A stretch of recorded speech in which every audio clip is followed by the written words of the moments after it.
Городской совет города Чедерлунга принял решение благоустроить центральный рынок. Вместо легких конструкций со сломанными навесами из шифера на рынке будут построены новые магазины. Рынок города Чедерлунга находится в плачевном состоянии. В целях его благоустройства было принято решение о строительстве современных магазинов, так как ранее экономические агенты торговали под наспех сколоченными навесами. Каждый предприниматель, осуществляющий свою деятельность на рынке, обязан установить общий фундамент для прокладки водостока. Это обеспечит нормальный доступ к магазинам не только покупателям, но и самим работникам рынка в период дождей. В этом году задача стоит, чтобы мы максимальное количество магазинов построили. Плюс мы, это когда я говорю, мы говорим совместно с патентообладателем, который финансирует строительство магазина, в первую очередь, своего.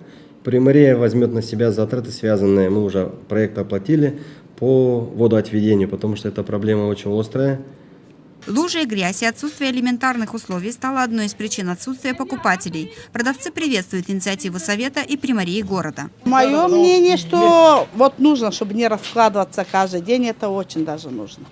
И я вообще была давно за магазины, но так как в последнее время нет совсем торговли, я не знаю даже как быть. Когда я посмотрела, вот как строят их, очень красивые магазинчики получаются. Надо было не сейчас строить, а надо было еще 10-15 лет назад строить. Потому что видите, в каких условиях мы работаем? Это как свинарник. Я считаю, что базар – это лицо города. Всего на реализацию данного проекта примария города Чедерлунга выделила 70 тысяч леев.